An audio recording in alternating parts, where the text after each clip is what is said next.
बिस्मिल्लाहिर्रहमानिर्रहीम। अस्सलाम वालेकुम। आप देख रहे हैं अख्तर सिद्दीकी न्यूज़। अब तक की breaking news. Lieutenant general retired Faiz Hameed को आखिरकार चार्जशीट कर दिया गया है और उन्हें सियासी सरगर्मियों में मुलव्वस होने और ऑफिशियल सीक्रेट एक्ट की खिलाफ वर्जी करने के साथ साथ जो है और दीगर मामलात में भी जो है वो मुलव्वस करार दिया गया है और इस हवाले से उन्हें बाकायदा तौर पर जो है वो चार्जशीट कर दिया गया है। आईएसपीआर के मुताबिक 12 अगस्त से जो है उनके खिलाफ जो है वो कोर्ट मार्शल की कार्रवाई का आगाज हुआ था और वो कार्रवाई जो है अब अगले फेज में दाखिल हो गई है और उन्हें जो है सियासी सरगर्मियों में मुलव्वस होने, रियासत के तहफ़्फ़ुज़ और मुफाद को नुकसान पहुँचाने, सरकारी वसाइल का गलत इस्तेमाल करने और अफराद को नाजायज़ नुकसान पहुँचाना है। उसके साथ साथ फील्ड जनरल कोर्ट मार्शल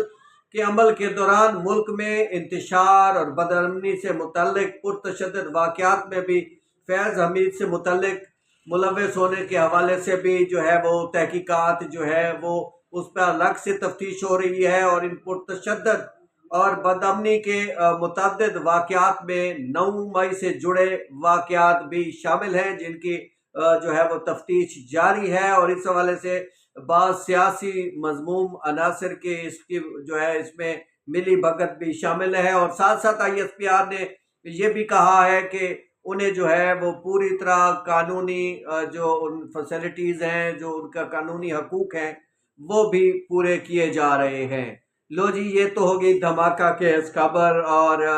उसके असरात अब क्या होंगे और साथ साथ अब बाज़ तो ज़रा ये भी अब कहने शुरू हो गए हैं कि इसको जो है इस सारे मामले को लिंक किया जा रहा है इमरान खान साहब के 9 मई के वाक़यात के साथ जिसमें एहतजाज किया गया था पीटीआई की जानिब से और अब ये सूरत हाल ये है कि अब इन सारे मामलात को जो है पहले कहा जा रहा था कि अभी तक जो है वो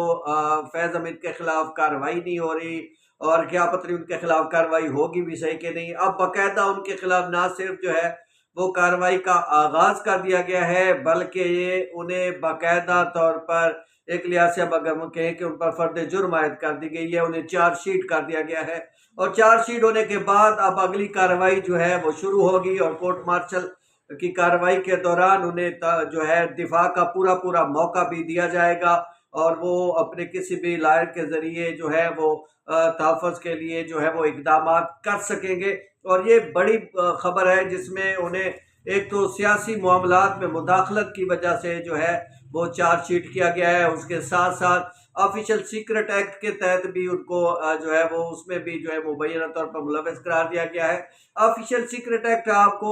याद होगा कि इमरान खान साहब ने अपने एक जलसे के दौरान एक ख़त लहराया था जिसमें कहा था कि अमरीकी हुकूमत डोनाल्ड के ज़रिए जो है हमारे सफ़ीर को हुकूमत गिराने के हवाले से बाकायदा आर्डर्स कर रही है, धमकियाँ दे रही है और ये सारा मामला उसके बाद आपको पता है इस हवाले से जो है कार्रवाई भी चलती रही इमरान खान साहब के खिलाफ जो है इस्लामाबाद हाई कोर्ट में भी केस पे सुप्रीम कोर्ट में भी ये मामला जो है वो गए थे और अब जो है जनरल फैज़ हमीद जिनका बार बार ये तज़किरा किया जाता है कि इमरान खान साहब के सारे मामलात के साथ उनका भी ताल्लुक़ है, तो अब सारी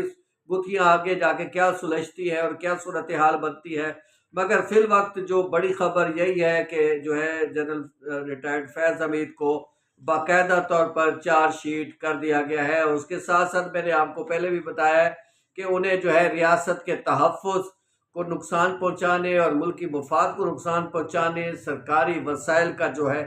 गलत इस्तेमाल करने और अफराद को जो है नाजायज़ तौर पर जो नुकसान पहुँचाने का उन पर जो है वो चार्ज लगाए गए हैं और अब जो है उनको 9 मई के वाक़यात के हवाले से भी चार्जशीट करने और उस हवाले से भी तफ्तीश जारी है और उसके बाद क्या होता है तो आने वाला वक्त ही बता पाएगा। बहरहाल लग यही रहा है कि अब आगे जाके उन्हें ये भी हो सकता है कि इमरान खान के खिलाफ जो है वादा वो अब गवाह के तौर पर भी यूटिलाइज़ किया जा सके। तो देखते रहिए अख्तर सिद्दीकी न्यूज़। बहुत शुक्रिया।